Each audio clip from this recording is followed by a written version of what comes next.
the US and Israel have started bombing Iran, and it has been reported that the supreme leader, Ayatollah Khamenei, if I said that correctly, has been killed.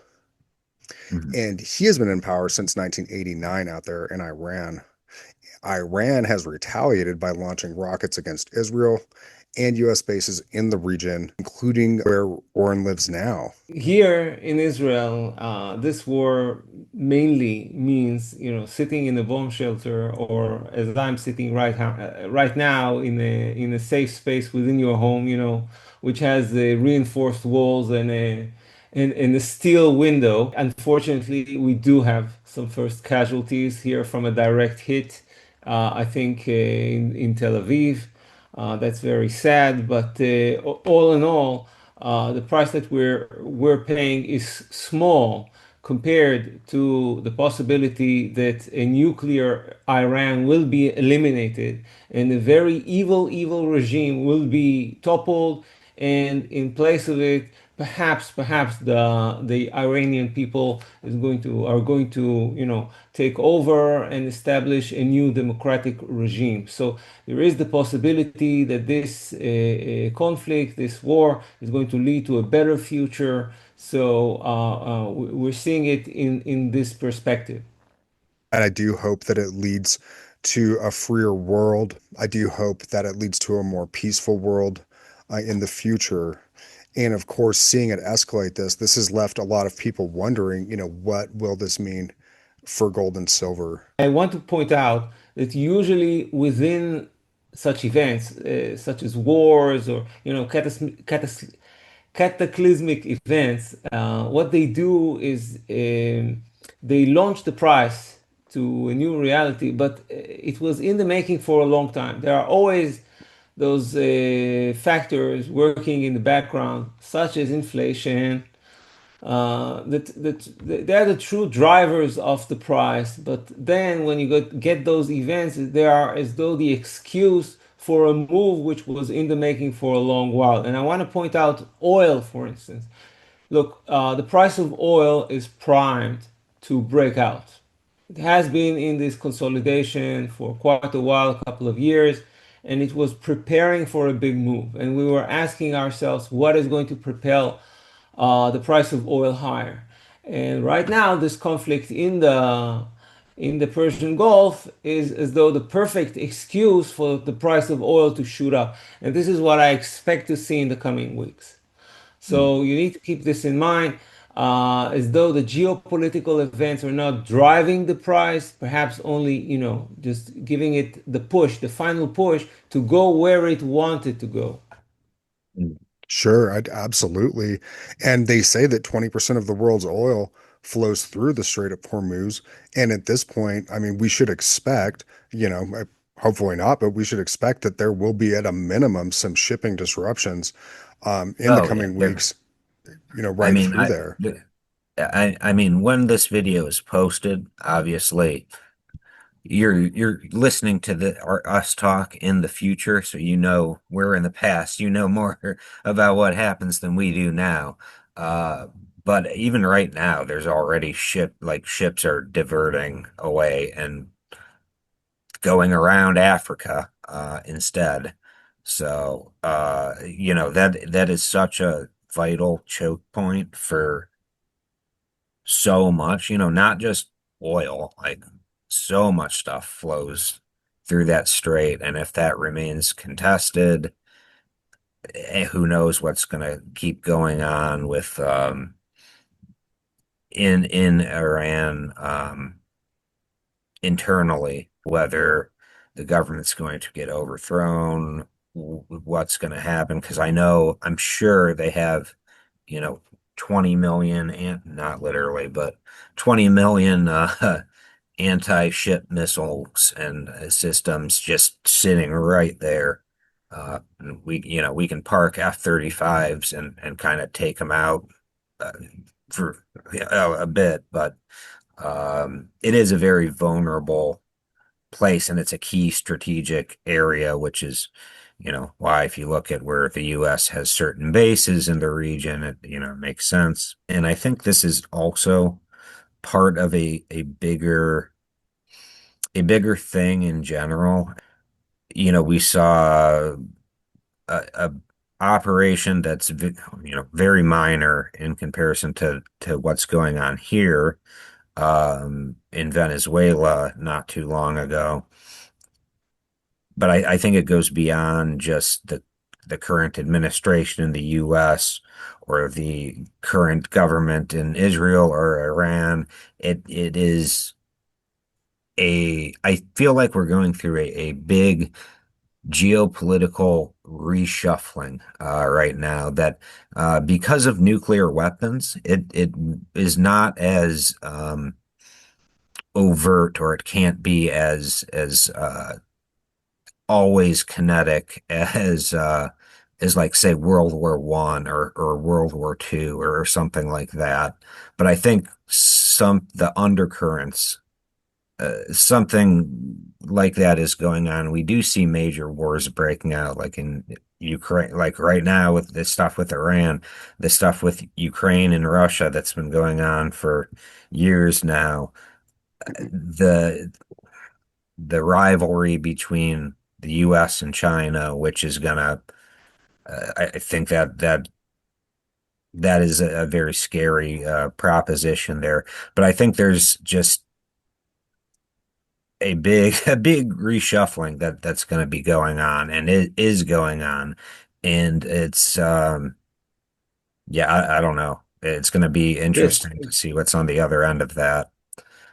exactly. I agree with you completely. I know that many Americans are opposed to war. They don't want to see their country get involved with some forever war like they've had in Iraq or Afghanistan. And that's true. You shouldn't get involved in a forever war, which is pointless and leads you Mhm. nowhere. But if you are able to gain a strategic advantage with a very quick, uh, primarily aerial campaign in which you Mhm. destroy enemy targets, military targets, and allow the locals, the people themselves, to rise up and take over the regime, topple the regime, install a better regime, a more democratic one, a more peaceful one, then you are able with minimal effort and minimal casualties to improve the security, the safety of the world. And I think what the Trump regime is doing is very smart. Instead of confronting China and Russia directly, they're going through their allies one by one, weakening them. Russia and China in particularly needs oil. Iran, because it's under sanctions, was able to supply China with cheap oil for a long while. If the regime is toppled, then this source of oil will be cut off. Then perhaps, or China will still be able to get oil, but it'll have to pay more for it. So this as though is weakening China, it's weakening Russia, and perhaps it has the potential of perhaps even avoiding World War III altogether. Because I think all the conflicts we've been seeing in the past few years are like as though fronts in this coming World War III. Ukraine, Gaza, Venezuela, Iran right now. These are all fronts. You should think of them as fronts in a large global conflict. Now, Yes. if you are able to end this conflict right here, right now, by weakening China and Russia to the point that they no longer want to fight, then perhaps entire world war will be avoided. Right. So That it's a positive thing to do if you're able to do it with minimal casualties, with a minimal effort. So you need to think about it in this perspective. Maybe you're entering a small, relatively small conflict in order to prevent a far larger one. Okay, so perhaps it's Mm. worthwhile. No, and I absolutely agree that I think the way you phrased that was basically perfect. That all of these different flashpoints or conflicts that have been happening uh, over the past couple years, and more so recently, should be seen as fronts in a larger conflict, because that is exactly what they are. Like if you look at it as if you're playing a strategy game or something like that, that's exactly what's going on. And it's, do you want, I guess, a Western global order, which has plenty of its own problems, but would you rather have that, which we actually can kind of change, especially, if people uh, get their shit together a bit more and do something about some of the things going on.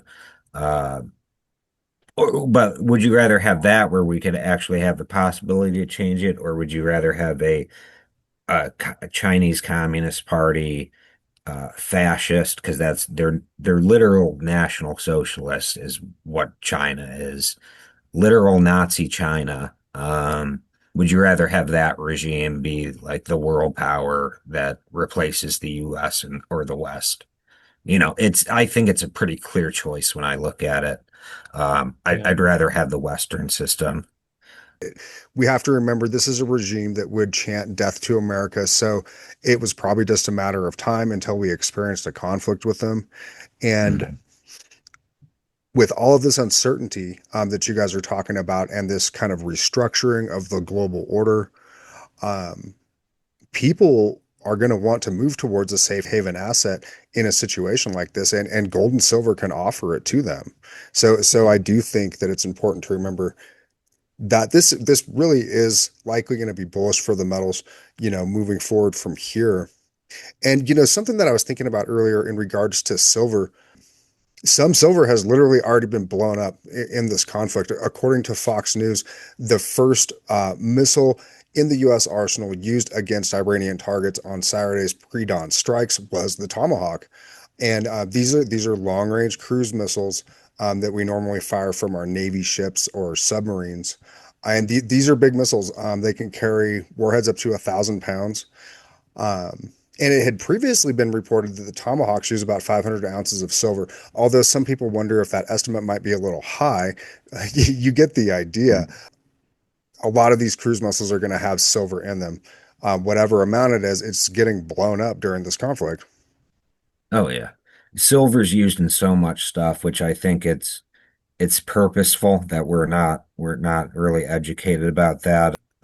As far as talking about a more peaceful world in general, I think silver and gold and other things that are not government controlled or corporate controlled money, or I don't know, our entire financial system is just it's completely screwed up, and that I don't know, it causes strife. It causes a lot of issues. I agree with you that eventually silver is going to pacify the world. For the simple reason that when you can't print fiat currency and you need to use real money, then there's less budget, less funds for war. Hmm. Yeah, you have to think about the important things. You have to think about, feeding your people and keeping the peace. And you don't have the funds for all sorts of military adventures across the world. So eventually, I do think that silver is going to make the world a more peaceful place. Unfortunately, I think there are going to be a few years, the years of turmoil on the way Hmm. there. Oh It's yeah. going to take a few more years till things perhaps settle down. Right now, we're in the midst of this, global conflict, and I think as people are going to discover in the coming year or two, it's going to be a conflict on resources. I think Hmm. we're entering a new commodity super cycle. I think all commodities are going to rise in price, both due to inflation and scarcity of resources. And I think the stars of that commodity super cycle are going to be gold and silver. So whoever is already in physical gold and silver, and also, having a bit exposure to mining companies is not a bad idea if you have some spare cash and the appetite for risk. And I would also point out, together with gold and silver, copper and crude oil. I think these are going to be, the leaders of the commodity complex in the coming years, because these are the resources which are, in short supply. In theory, if you have the necessary equipment and the necessary materials, you can always grow more wheat, more rice, etc. But you can't produce more gold, more silver, more copper, and more crude oil. Their amount is limited. So also depends on the market price. Mhm.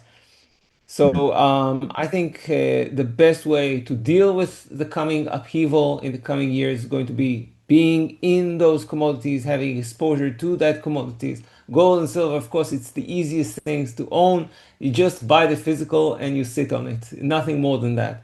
Oil is a little more difficult to own because you can't own it directly, can't store it at your basement. You need to own the companies which produce it. I just recently bought some of those shares of oil producing companies.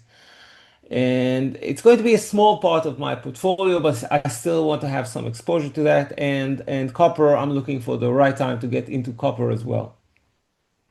No, yeah, I totally agree with that. I've done a little bit of calculations on this, or attempting to, because there's so much data to try and sift through, and there's caveats here and there, but it's the economy. Nobody can fully understand it. But it's like, what percentage of the GDP is actually real things? Because everything is reliant on GDP growth. That's or stock price growth, which it's all intertwined. Line goes up. That's the whole thing. And it's like, how much of like, let's say, the US GDP growth or whatever, or just the US GDP in general, how much of that is actually real, or and how much of it is, although they may have value, uh streaming services, or like apps on your phone, or AI chatbots, all of this stuff that is intangible. Um, I would guess like probably like nearly half of it, at least in the US. Like the service sector is pretty big. That's more human labor too. So maybe it's a little lower than that, but it's still quite a lot more than it was like whatever at the end of World War II, or in the right before World War II. And if you compare the GDP to national debt ratios, and then take into account how much of the GDP is not commodities, with the percentage that's not commodities, it all of this points to me to like basically agreeing with you. I'm just saying it in my autistic way. These Yeah, sectors are extremely overvalued. The tech and Hmm. services. Just consider that a lot of the service jobs are going to be replaced by AI in the coming years. Hmm. So you just realize that perhaps a lot of the businesses out there going to have to be cut in half, as you say, just because, there's going to be the cost of labor is going to fall in those sectors, Yeah. specifically in those sectors, and that means prices of those services are going to fall, and then the value of the companies, producing them is going to fall as well. Hmm. Yeah, it's almost like the whole economy is like a house of cards. Like it really is. And we can build it back up, but the fake stuff's gotta come apart at some point. I don't see it being sustainable. At least if it does continue, then like eventually when people can't feed their kids, they're gonna revolt. So Sure. And they're like, why is this happening? The GDP says that everything's great because yeah, it is adding to the GDP. Yeah, so it is a bit confusing. yeah, and it because it's always framed that way, I feel like people are not as, and I'm not trying to be alarmist, but I feel like people should be alarmed. I also agree with what Orrin had said earlier that these conflicts are largely going to be over commodities, uh, competition for access to commodities. Um, Now, I do think a lot of people are wondering, what is going to happen with the gold and silver prices? Are they going to go up? Well, typically the price for gold will rise when conflicts start, or there's geopolitical uncertainty. Although I would mention after the end of the Gulf War, the price for gold dropped, and it basically retraced all of its gains from the beginning of the war. In that case. But this time around, I do wonder if we won't see as big of a retracement in the price of gold. And the reason I wonder this is because of the situation with the US dollar. The petrodollar agreement with Saudi Arabia ended in June of 2024. We're over $38 trillion in debt. And also, central banks have been buying gold. In 2025, central banks bought about 863 tons of gold. There was 22 central banks that reported increasing their gold reserves last year, and the Bank of Poland added the most with about 102 tons. And then on top of that, we have China selling US bonds. And so we can see that the world is kind of slowly moving away from the dollar and it's going towards gold. Also, silver is starting to get recognized as a critical metal. We're in the 6th year of a silver deficit right now. And so I do think it's possible we might not see as big of a retracement in the price as we had previously.